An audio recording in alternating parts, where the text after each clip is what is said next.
Memang dari dulu Israel sampai hari ini jangan ganggu dia. Kalau ganggu dia repot. Yang bisa membungkam Israel cuman Allah Yahweh. Tidak ada yang bisa lawan dia. Israel itu sampai hari ini jumlah penduduknya mungkin belum tembus 10 juta. Belum tembus 10 juta Israel. Musuh-musuhnya itu di sekeliling dia. Udah gabung pun tidak bisa menang. Israel itu kelihatannya tidak suka ganggu orang. Tapi kalau diganggu, selesai.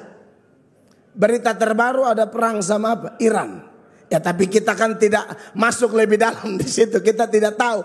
Hanya saja kalau Israel, waduh, sing ada lawang.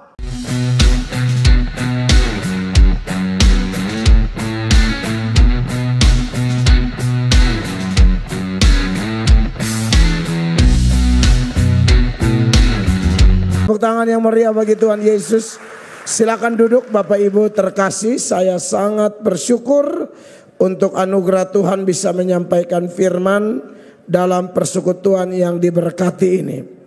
Tidak membuang waktu lagi, pembacaan firman Allah terpilih dari kitab Kejadian pasalnya yang ke-35 ayat 1 sampai ayatnya yang ke-5. Kejadian 35 ayat 1 sampai ayatnya yang ke-5. Bapak Ibu perhatikan bagian firman Allah ini. Nanti kita baca bergantian ya. Saya terlebih dahulu, Bapak Ibu mengikutinya. Nanti ayat 5 kita baca sama-sama. Ayat 1 saya baca. Allah berfirman kepada Yakub, "Bersiaplah, pergilah ke Betel, tinggallah di situ dan buatlah di situ mezbah bagi Allah yang telah menampakkan diri kepadamu ketika engkau lari dari Esau kakakmu." Ayat 2 jemaat 1, 2 dan 3.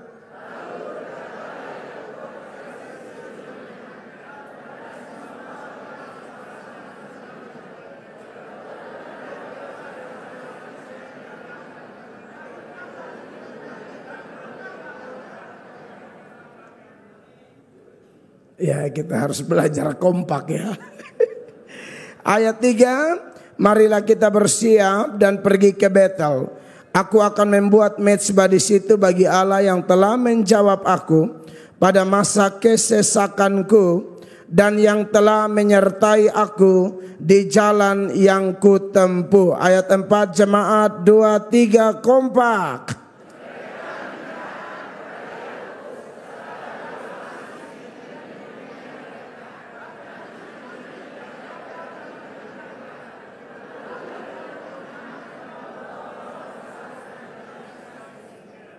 Lumayan ya. 5 sama-sama 1, 2, 3. Sesudah itu berangkatlah mereka dan kedahsyatan yang dari Allah meliputi kota-kota sekeliling mereka sehingga anak-anak Yakub tidak dikejar. Tepuk tangan. Itu paling mantap ayat terakhir ya. Bapak Ibu jemaat yang diberkati oleh Tuhan Yesus Kristus, menarik bahwa tema bulan ini dari Assembly of God Businessmen Full Gospel, ya kan, adalah hidup penuh resiko normal. Kira-kira begitu ya temanya ya. Jadi ada tanda tanya di sana. Hidup penuh resiko normal. Wow. Ini pertanyaan yang menarik saudara-saudara. Kalau kita bertanya tentang hidup yang penuh resiko, saya percaya bahwa yang namanya kehidupan ini tidak lepas dari resiko.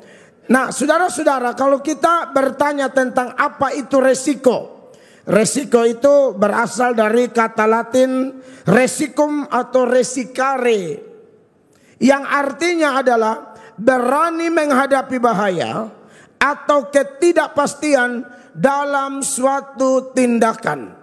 Ya. Sebenarnya secara umum, pandangan umum sudah mengatakan bahwa memang hidup yang kita jalani ini adalah hidup yang penuh resiko. Diperhadapkan dengan berkat atau kutuk. Diperhadapkan dengan bahagia atau sial. Diperhadapkan dengan hidup atau mati. Itu pandangan umum tuh. Orang Jawa ini paling hebat kalau merangkai kata. Mau di Jawa Timur, Jawa Tengah. Dulu ada penjual baju kos oblong dari Jawa. Bajunya tuh punya tulisan-tulisan menarik. Ada satu tulisan bilang begini. Ini bukan orang Kristen, ini secara umum saja. Dia bilang kalau Anda masih pusing 7 keliling, artinya Anda masih punya kepala. Kalau tidak mau pusing lagi, ya tidak usah pakai kepala.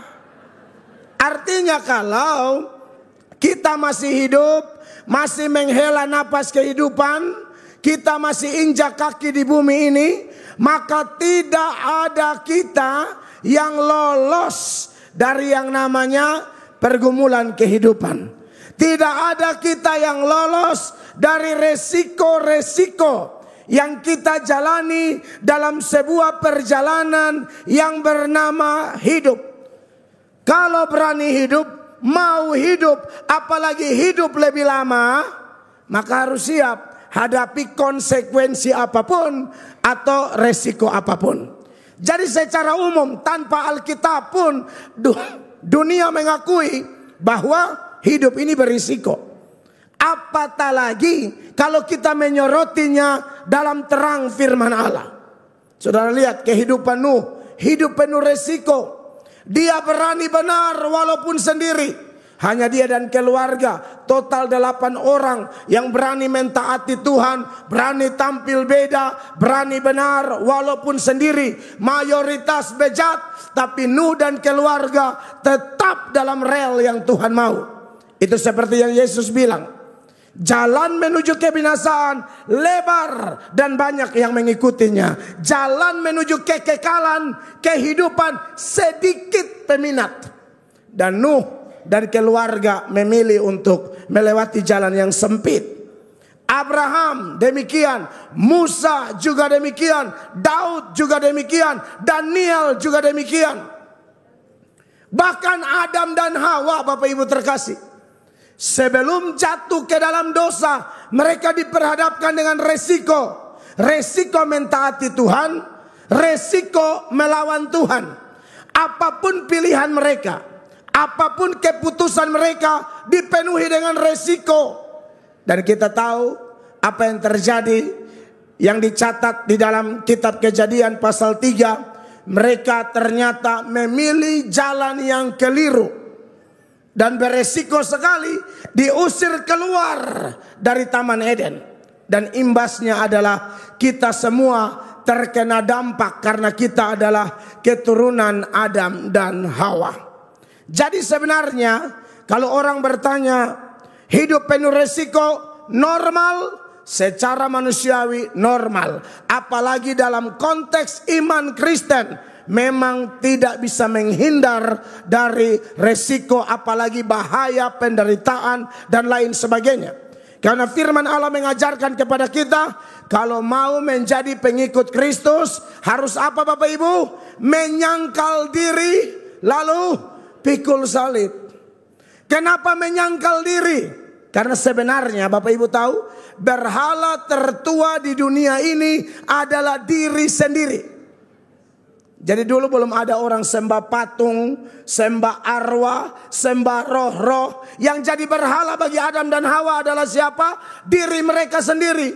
Mereka berhasil ditipu oleh setan dan mereka mau menjadi seperti Allah. Berarti diri mereka sendiri telah menjadi berhala dan berhala tertua adalah diri sendiri. Makanya kalau mau ikut Yesus, Yesus bilang menyangkal diri.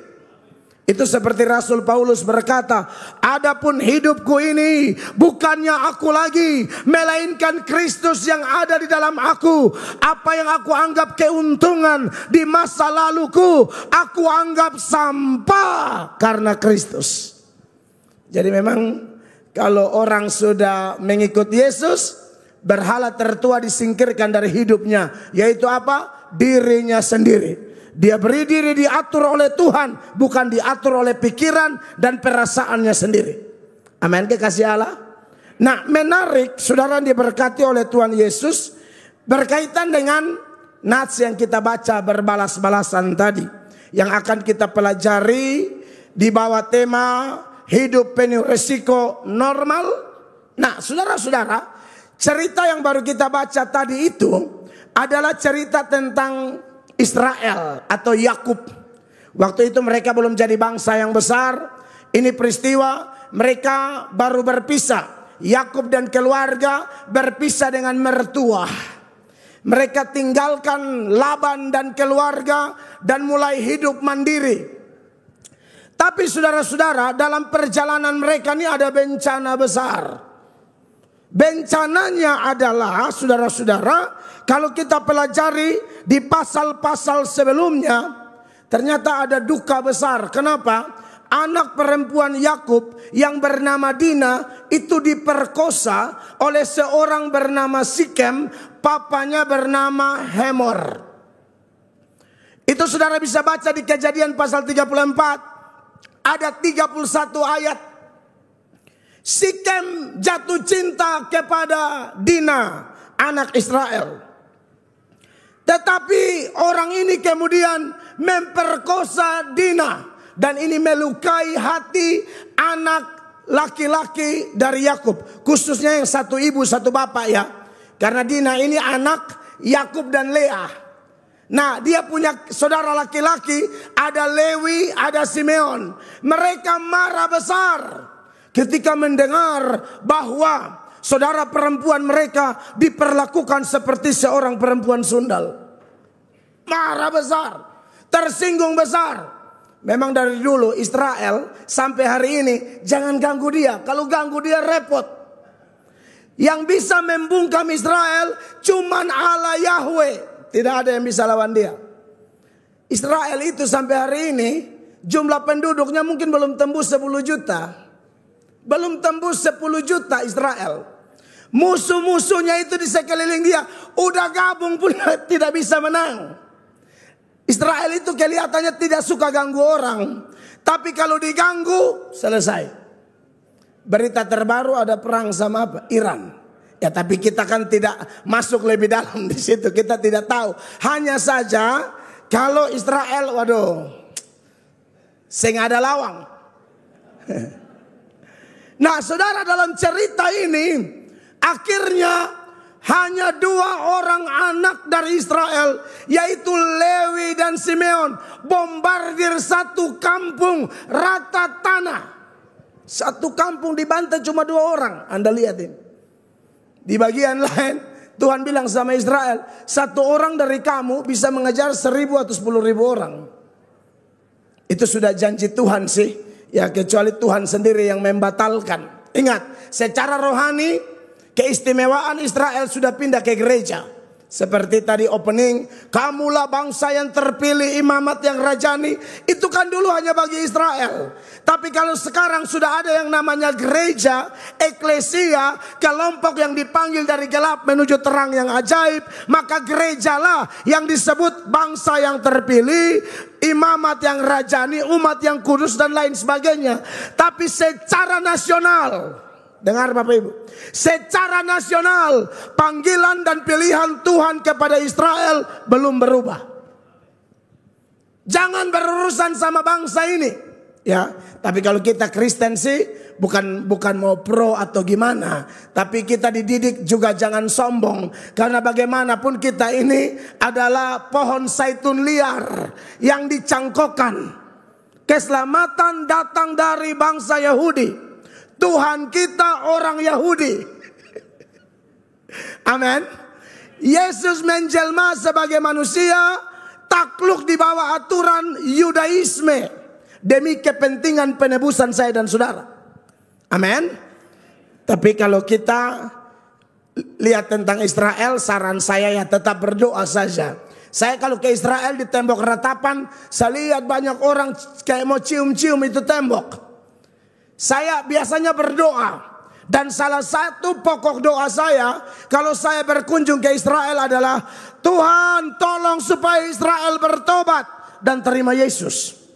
Karena saudara tahu, dari hampir 10 jutaan orang Israel itu, mungkin hanya 2-3% yang sudah menjadi Kristen lahir baru. Yang lain belum percaya Yesus sebagai Mesias.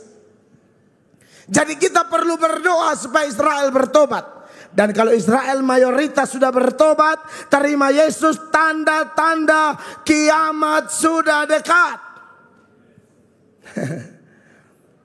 Jadi kalau saya ke Israel, salah satu pokok doa saya adalah supaya Israel bertobat, terima Yesus. Karena mayoritas Israel masih tunggu Mesias. Padahal Mesias sudah datang. Mereka tunggu Mesias yang akan bertindak seolah-olah superhero, pahlawan yang pimpin peperangan, ya, lalu mengalahkan bangsa-bangsa. Padahal Mesias sesungguhnya yang adalah pusat pujian penyembahan gereja, yaitu Yesus Kristus, datang untuk mengalahkan penjajahan dosa. Cuma itu. Siapa yang percaya Yesus dimerdekakan. Amin, kekasih Allah. Nah, kembali kepada persoalan dari Yakub ini, ya, saudara-saudara yang diberkati oleh Tuhan Yesus Kristus. Jadi data tentang bagaimana anak-anak Israel, Lewi dan Simeon menghantam kampungnya Sikem dan Hemor. Bahkan Sikem dan Hemor dibunuh semua. Mereka pakai trik. Oke, kalau mau ambil saudara perempuan kami, kalian juga harus disunat seperti kami.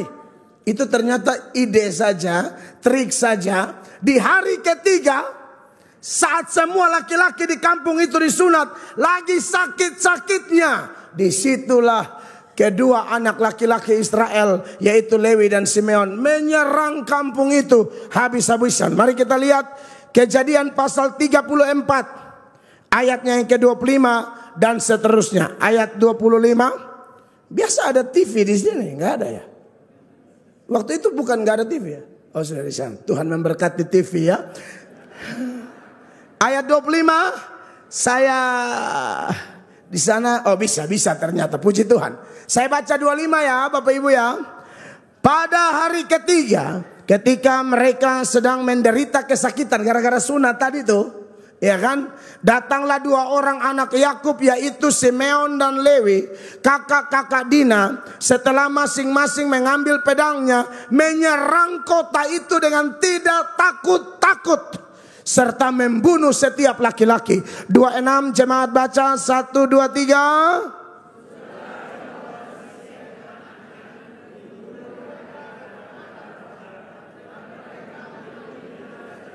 Iya. Pelaku pemerkosaan dibantai. 27 kemudian datanglah anak-anak Yakub merampasi orang-orang yang terbunuh itu, lalu menjara kota itu karena adik mereka telah dicemari. 28 jemaat.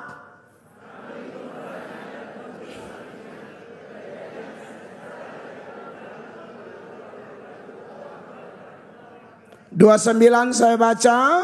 Segala kekayaannya, semua anaknya dan perempuannya ditawan dan dijara mereka, juga seluruhnya yang ada di rumah-rumah. 30 suara keras, 1, 2, 3. 30 mana? 1, 2, 3.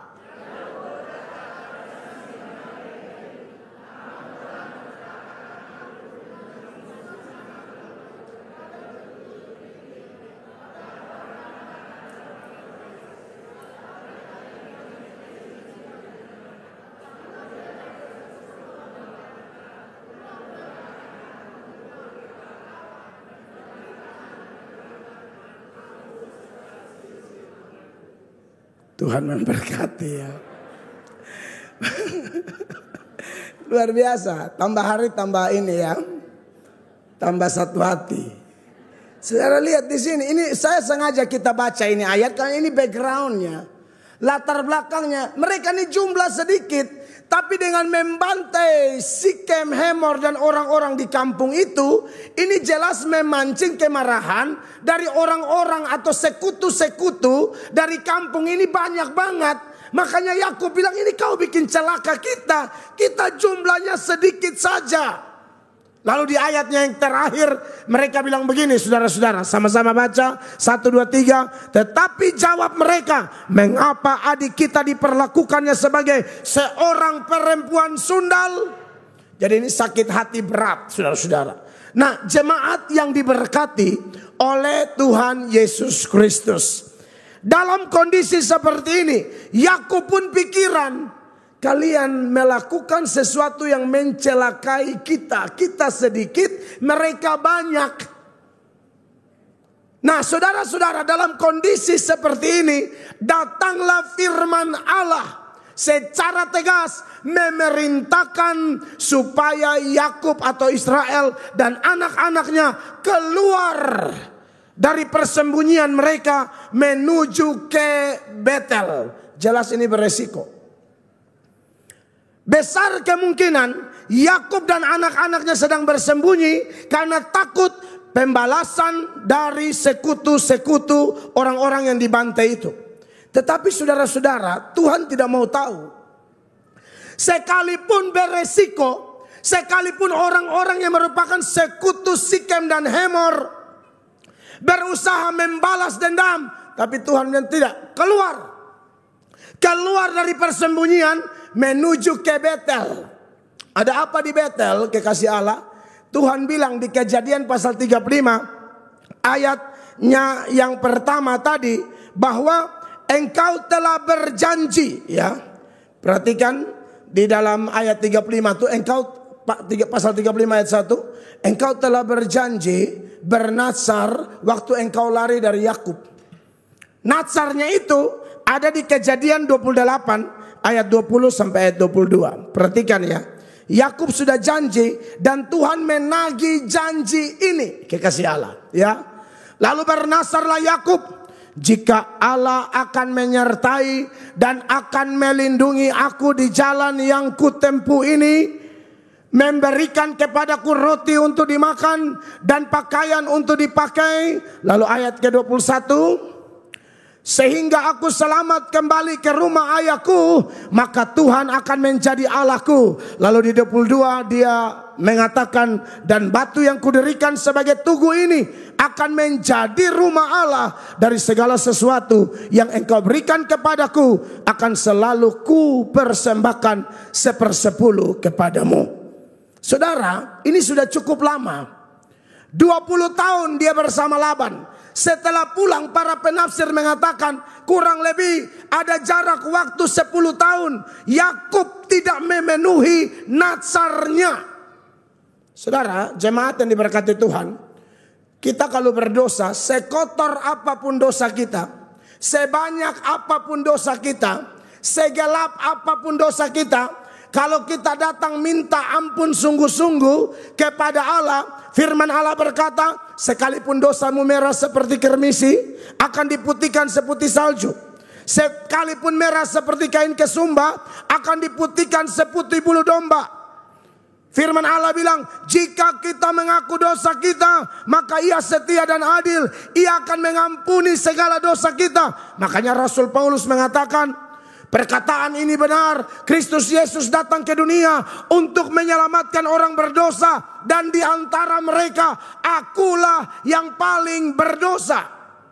Tapi mau paling berdosa sekalipun, datang sungguh-sungguh minta ampun, terbuka sungguh-sungguh, jujur mengakui dosa, pasti diampuni. Ingat ya, dosa seberat apapun diampuni. Tapi dengar Bapak Ibu, dosa Allah ampuni, Allah lupakan. Tapi janji kita Allah tidak lupa. Ulang Bapak Ibu, dosa dilupakan, janji Tuhan tidak lupa. Yakub sudah janji ini puluhan tahun, Tuhan tagih. Mana janjimu? Katanya kamu mau bangun rumah Allah di Betel. Iya Tuhan, seolah-olah kalau Yakub mau argumentasi, iya Tuhan, tapi saya ada masalah ini, anak-anak saya bikin kerusuhan, orang nanti balas dendam. Tuhan tidak peduli, pergi ke Betel, penuhi nazarmu. Nazar itu janji, nazar itu komitmen. Saudara, jangan asal bikin janji di hadapan Allah. Banyak orang kalau lagi sakit, kalau ada masalah, Kalau lagi berbeban berat, datang kepada pendeta, datang kepada hamba Tuhan, datang minta dukungan doa sambil berkata, nanti kalau aku sembuh, aku akan begini, begini, begini. Nanti kalau aku dipulihkan, aku akan bantu gereja, aku akan nyumbang ini, nyumbang itu. Ternyata banyak orang Kristen janji tinggal janji, tapi tidak ada di Ebenezer. Sebab kalau ada, dengar Bapak Ibu, Tuhan tuntut, dosamu aku ampuni, janjimu harus digenapi. Beda dosa sama natsar. Ini saya mesti ngomong ini. Makanya kenapa sekarang walaupun sudah banyak godaan kepada saya nih, contoh nih, ayo Pak Mel jadi caleg dong. Loh, saya janji sama Tuhan jadi pendeta, bukan jadi caleg. Saya tidak anti orang jadi caleg, tapi kalau kau pendeta pikir baik-baik. Kenapa kau masuk sekolah teologi? Kau dipanggil jadi apa? Jangan karena otak sudah mulai lari ke duit, jabatan, ya keuntungan finansial, mulai alasan rohani. Saya jadi caleg supaya saya bisa bantu gereja. Banyak penipu. Jadi caleg bukan bantu gereja, main perempuan dia. Banyak. Maksud saya gini, makanya kamu tuh komitmennya jadi apa? Kemarin ada pendeta datang minta doakan mau jadi caleg. Saya bilang, Pak udah tanya Tuhan Pak. Pak ingat loh, Yunus ditelan ikan. Takutnya kita ditelan tronton. Hati-hati loh sama Tuhan Allah. Oh sudahlah, kita kan bukan melayani cari kaya. Kita melayani cari jiwa. Kalau Tuhan kasih pendeta kaya ya anggap aja bonus lah. Amin. Tapi bukan itu target kita. Makanya kekasih-kekasih Tuhan, dari pelajaran ini kita mendapatkan satu keterangan yang luar biasa. Bahwa Allah serius dengan janji-janji kita. Saya temui ya, saya kan bukan hanya pengkhotbah, saya juga biasa mengcounseling orang. Dan saya ini kalau mengcounseling orang, andalan saya firman Allah. Karena saya tidak ada karunia penglihatan. Saya tidak ada karunia penglihatan. Ada beberapa yang katanya punya karunia penglihatan. Asal tutup mata langsung lihat Yesus gendong domba. Sedap. Setelah dicek kebanyakan lihat kalender. Ya. Makanya terbawa mimpi. Kan di kalender itu Yesus ada kalender kan Yesus gendong domba, khususnya yang bulan Juni ya. Ada yang penglihatan ini itu. Di satu daerah calon wali kota 6. Setiap calon wali kota punya pendoa. Semuanya punya penglihatan. Penglihatan dari setiap pendoa ini apa? Semua calon mereka tuh menang. Bayangkan kalau jadi wali kota 6 dalam satu daerah. Ini kan jelas-jelas bohong. Kita orang GSJA percaya karunia. Amin. Tapi karunia dari Roh Kudus harus diuji baik-baik. Karena firman Allah juga ajar. Setan suka berdusta. Dan dia bisa buat penglihatan dan mujizat-mujizat palsu. Jadi jangan maniak mujizat. Biasa aja. Amin. Tetap percaya tapi tidak maniak. Sebab kalau maniak, sasaran empuk setan. Nah, saudara-saudara yang diberkati oleh Tuhan Yesus. Jadi kalau saya counseling orang, saya selalu kembali ke firman, kembali ke firman, kembali ke firman. Karena banyak orang ekonominya rusak, keuangannya bermasalah. Karena setelah dicek, dia pernah janji sesuatu kepada Tuhan. Entah 10 tahun lalu, 5 tahun lalu, 1 tahun lalu, 6 bulan lalu. Dia janji tapi dia lupa. Dan kemudian dia bingung. Bisnis ini rusak. Bisnis ini rusak. Bisnis ini rugi. Bisnis ini bangkrut. Setelah cek and recheck, ternyata bernatsar tapi tidak memenuhinya. Dari mana kita tahu? Buka Pengkhotbah pasal 5 ayatnya yang ketiga. Saudara lihat di sini ayat 3 bilang begini, perhatikan di layar. Kalau engkau bernatsar kepada Allah, perhatikan Bapak Ibu, janganlah menunda-nunda menepatinya. Kenapa? Karena ia tidak senang kepada orang-orang bodoh. Tepatilah natsarmu. Saudara mau sekolah S1, S2, S3 di luar negeri pun, tapi kalau bernasar tapi amnesia ringan, lupa, menurut Tuhan kamu bodoh. Baca ini ayat. Bodoh kamu. Sekolah tinggi-tinggi tapi janji lain bikin lain. Kira-kira begitu. 4, perhatikan. Lebih baik engkau tidak bernasar daripada bernasar tapi tidak menepatinya. 5 sama-sama baca. 1, 2, 3. Janganlah apa? Mulutmu membawa engkau ke dalam dosa. Dan janganlah berkata di hadapan utusan Allah bahwa engkau hilaf. Apakah perlu Allah menjadi murka atas ucapan-ucapanmu dan merusakkan pekerjaan tanganmu? Ada ayatnya. Bahkan kadang-kadang pendeta aja pelayanannya kacau balau. Karena dia janji lain, dia bikin lain. Sorry to say. Pendeta aja, dia bingung. Dia buka gereja pasti hancur. Cek dulu, kamu ada janji apa sama Tuhan yang tidak kau tepati dengan jelas. Kalau kepada umat Tuhan keras, apalagi pendeta lebih keras. Double porsi. Amin. Maka dari itu, Bapak Ibu jemaat yang diberkati oleh Tuhan Yesus Kristus. Beberapa hal yang mau kita soroti ya. Yang pertama, memang keadaan Yakub pada waktu itu dan keluarga beresiko. Bisa dikejar-kejar oleh sekutu dari orang-orang yang dia bantai itu. Dan mereka bisa menghajar karena beda jumlah. Tetapi ketika Allah bilang pergi ke Betel, luar biasa. Yakub tidak takut. Yakub mentaati sekalipun beresiko. Ini poin pertama. Dia mentaati Allah sekalipun ketaatannya penuh resiko. Jadi kalau saya mau mengklasifikasikan ketaatan, itu ada ketaatan yang saya sebut taat biasa, nggak berisiko. Ini sering saya ngomong di mana-mana, apalagi di kantong Kristen. Contoh, hari Minggu ke gereja, apa resikonya di NTT? Siapa yang mau larang kita ibadah? Siapa yang mau demo tutup gereja di NTT? Coba kalau kau berani. Kalau lu lihat lu tidak ke neraka saat itu juga. Artinya makanya saya bilang kita di NTT ini kan 90% Kristen. Tapi itu pun ada yang mau ke gereja aja malasnya luar biasa. Lonceng gereja sudah berbunyi, burung gereja sudah masuk gereja. Tapi ini jemaat belum masuk gereja. Pakai istilah gereja apa? Napas nikmat. Natal, Pasca, nikah, mati. Jadi mau Natal baru dia tahu ada gereja. Mau Pasca baru dia tahu ada gereja. Mau nikah baru dia bikin muka miring di bangku nomor 4. Sudah mau dekat mati-mati baru panggil Bapak Gembala. Padahal tidak ada risiko apa-apa. Saudara-saudara seiman kita di tempat lain, di demo-demo tutup gereja, tutup gereja.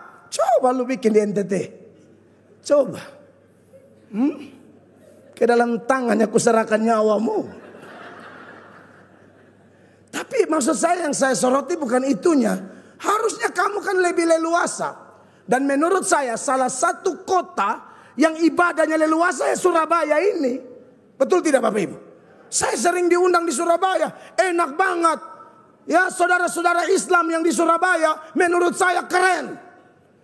Harusnya ini bukan ada resiko apa-apa. Ya sudah rajin ibadah, rajin doa puasa, rajin doa kaum perempuan, kaum bapak, kaum muda, doa malam.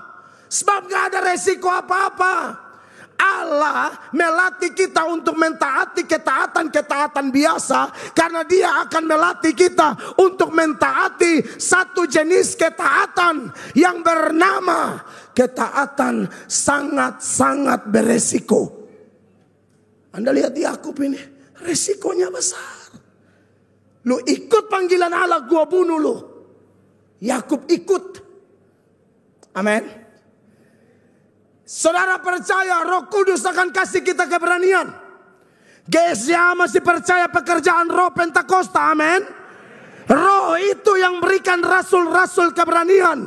Di saat apa? Jumlah mereka sedikit. Di saat apa? Mereka diancam. Di saat apa? Mereka sering ditangkap, dipenjarakan, diadili, disidang.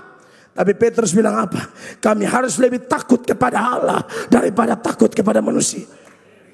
Karena Tuhan Yesus sudah pernah ngomong sama mereka, kalau kamu takut kepada manusia, manusia hanya bisa bunuh tubuh. Tapi harus lebih takut kepada Allah, karena dia bisa membunuh tubuh sekaligus jiwa dalam neraka. Matius 10 ayat 28. Jemaat baca. Matius 10 ayat 28. 1, 2, 3.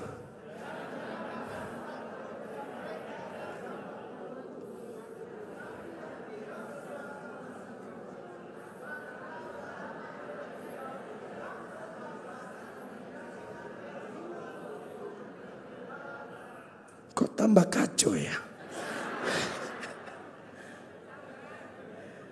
Apa mulai bicara tentang penganiayaan jadi tambah hancur? Saya minta air dong Pak. Sebelum saya baca ayat, Yesus berkata, aku haus. Terima kasih Pak. Bapak Ibu lihat di sini. Kenapa Petrus dan rasul-rasul setelah dikuasai oleh Roh Kudus nggak ada takut-takutnya tuh? Petrus sampai mati di Roma disalib terbalik. Thomas sampai mati di India ditombak mati di sana. Lukas digantung di Yunani.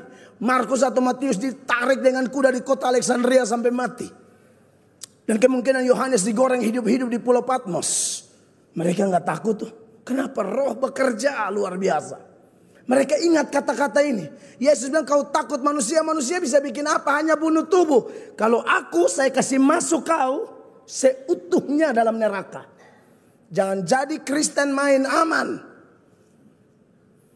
Tidak boleh main aman.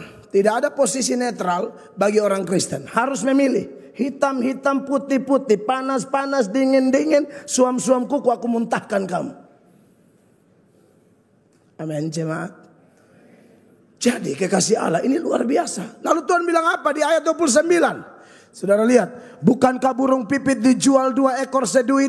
Namun seekor pun daripadanya tidak akan jatuh ke bumi di luar kehendak Bapamu. Ayatnya yang ke-30 jemaat. Saya mohon lebih kompak. 1, 2, 3 karena ayatnya pendek.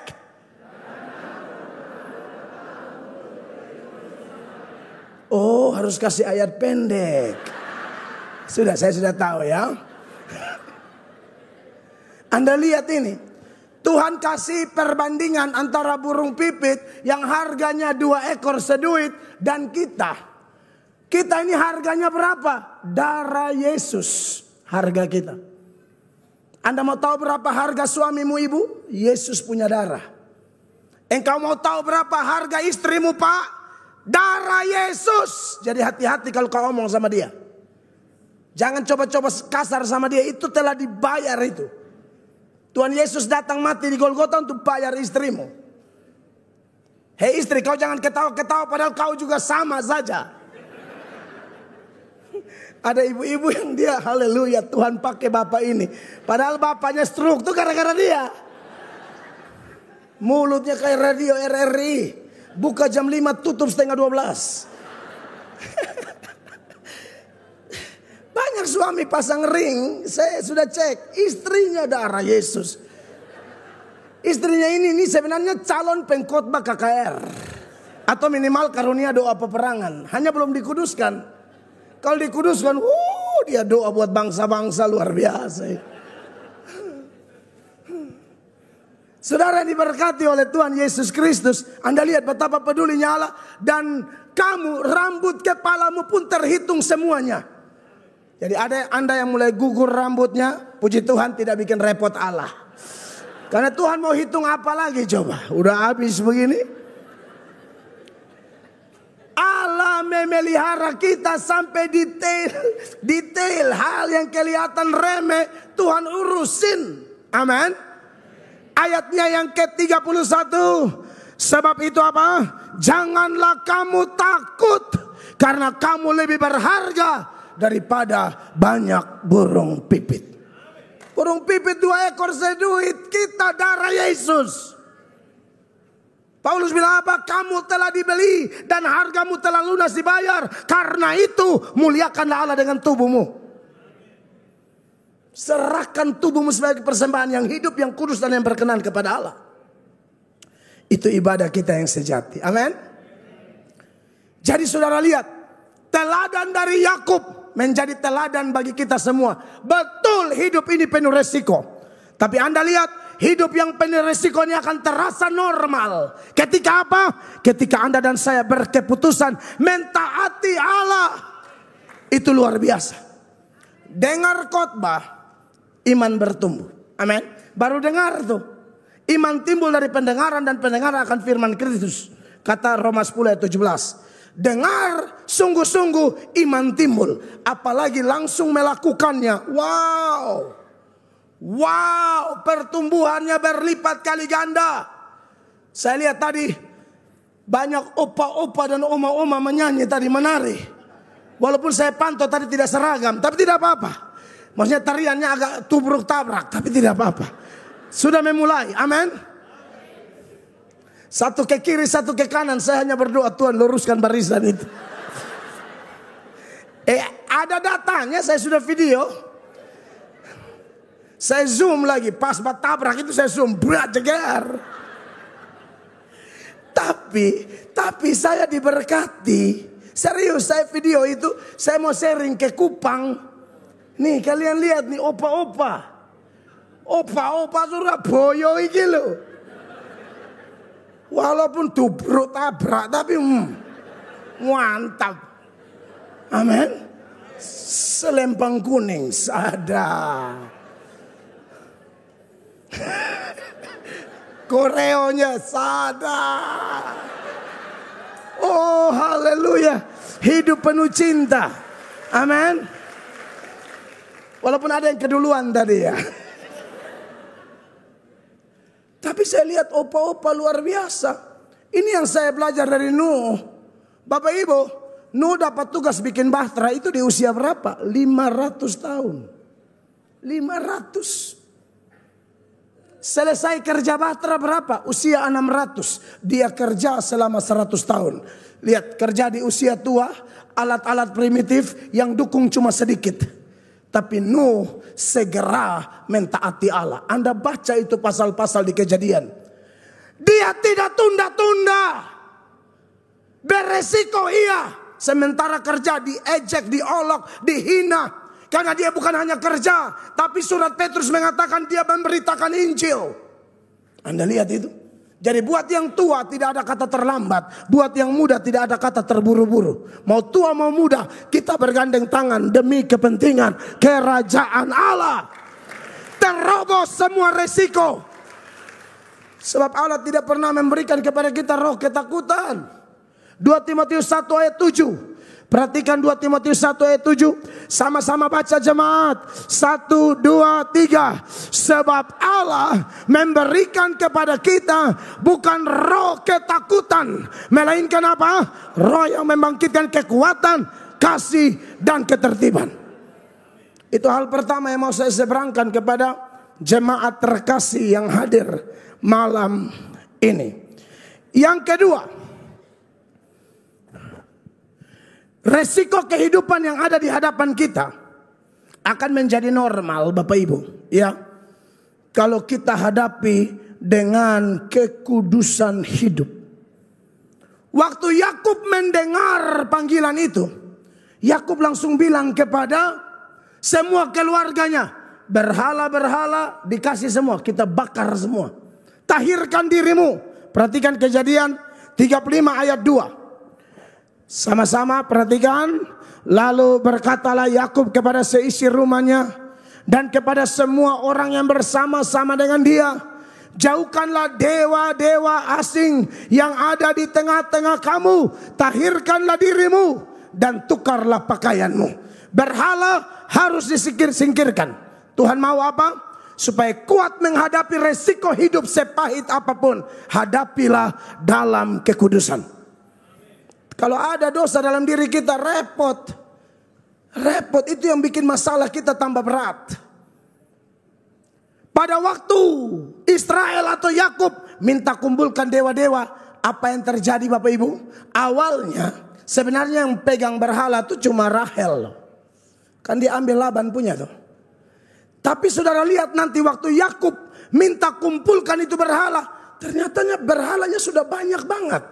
Ayat 4 dari Kejadian 35. Perhatikan Bapak Ibu, mereka menyerahkan kepada Yakub apa? Segala dewa asing yang dipunyai mereka dan anting-anting yang ada pada telinga mereka. Anting-anting di sini juga sudah dipakai untuk kepentingan berhala. Makanya mereka serahkan juga, ya. Lalu Yakub menanamnya di bawah pohon besar yang dekat Sikem. Bapak Ibu perhatikan penjelasan saya. Awalnya yang punya berhala cuma siapa? Rahel. Sekarang kok bisa Yakub minta ternyata banyak yang pegang berhala. Pelajaran rohaninya apa? Saudara, jangan pernah sepelekan satu dosa kecil dalam diri kita. Kalau Anda tidak bereskan, saya tidak bereskan, siapapun Anda dan saya. Yang kecil itu lama-lama seperti kanker yang akan merambat dan menggerogoti hidupmu. Jadi jangan pernah remehkan dosa sekecil apapun. Cuma tipu dikit kok. Jangan. Jangan. Bereskan itu di hadapan Allah. Termasuk di dalam keluarga, dalam rumah tangga. Bapak-bapak, WhatsAppmu itu tolong kasih tahu cara bukanya bagaimana di istrimu. Ada yang kunci itu sampai malaikat pun tidak tahu kuncinya. Ini terlalu rahasia apa kok kita kasih nikah di altar kudus. Ini kan disuruh transparan, tidak ada yang disembunyikan. Kalau takut orang lain tidak apa-apa, tapi istri atau suami harus tahu. Ada satu bapak, waduh selingkuh kelas berat. Biasa yang selingkuh itu orang kaya, ini udah miskin banyak utang selingkuh lagi. Kurang ajar. Kasih makan istri anak aja susah, pakai acara kasih makan selingkuh lagi. Istrinya itu sampai nangis-nangis. Sudah berdoa, tidak bertobat. Tidak bisa buka handphonenya. Sudah coret jurus Cina pun tetap tidak jadi. Satu kali istrinya doa sungguh-sungguh. Dia sembarang coret ini handphone, kebuka. Ini pasti mujizat. Ini pasti pembelaan Allah. Allah bela benar-benar. Kebuka. Dia baca WA haram. Suaminya beliin kasih selingkuhan tas yang harga 2 juta, 3 juta.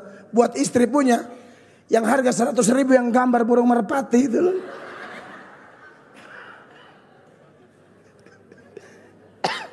Buat selingkuh juta-juta. Buat maitua 100-200 sudah syukur. Kadang-kadang istrinya sampai bilang sama dia, bisa pinjam 100. Kebongkar semua. Dusta. Saudara, jangan ada dusta di antara kita. Saya cinta GSJ seluruh Indonesia. Dan jangankan GSJ, gereja manapun saya datang, apalagi saya orang GSJ asli. Saya mau kasih tahu ya, Ibu Gembala ada senior di sini. Jangan ada dosa di gereja ini. Kalau Anda membiarkan ini gereja hanya tinggal sejarah. Catat saya ngomong apa. Awal yang pegang berhala cuma siapa? Rahel. Waktu serahkan berhala, semua serahkan berhala. Maka dari itu Bapak Ibu terkasih, jangan ada simpan-simpan dosa di sini. Jangan ada pelayanan tidak tulus, jangan ada pelayanan tipu-tipu, jangan ada munafik di gereja ini. Amin. Kalau tidak, kita kan cinta ini gereja. Saya tidak main-main kalau gereja. Tidak boleh kaum-kaum bapak datang pegang-pegang istri orang di gereja Tuhan tempat saya. Aduh, itu saya marah besar. Dan saya langsung jadi teladan. Saya pernah khotbah, saya bilang, ibu-ibu siapa di sini yang saya pernah WhatsApp aneh-aneh? Siapa yang pernah saya cubit? Kasih tahu. Mau bergereja sungguh-sungguh. Saya ini dari preman, dari nakal. Kalau mau nakal, nakal betul. Kalau mau bertobat, bertobat betul. Jangan setengah-setengah. Kalau tidak, nanti repot. Tapi sudahlah. Andai kata ada begitu malam ini, Tuhan mau serahkan semua kepada Tuhan. Buka semua kepada Tuhan. Rumah tangga kita, diri kita, gereja kita, pelayanan kita, pekerjaan kita, bisnis kita. Tuhan bilang apa? Bukan tanganku kurang panjang atau telingaku kurang tajam, tapi dosa menjadi pemisah. Maka dari itu, dosa sekecil apapun lepaskan. Biar Tuhan bereskan kita.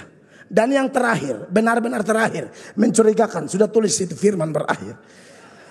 Langit dan bumi akan berlalu, tapi firman tidak akan pernah berlalu. Saya sudah mau habis. Yang terakhir, di Kejadian 35 ayat 5 ditunjukkan apa di sana? Setelah ketaatan Yakub, setelah dia kuduskan satu keluarga, maka dikatakan sesudah itu berangkatlah mereka, dan apa? Kedahsyatan yang dari Allah meliputi kota-kota sekeliling mereka, sehingga anak-anak Yakub tidak dikejar. Kenapa? Allah di pihak kita.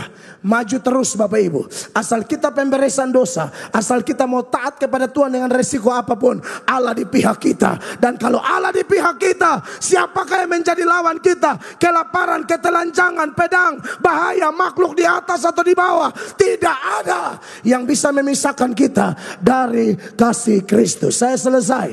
Tuhan dimuliakan. Haleluya. Mari kita berdiri bersama-sama.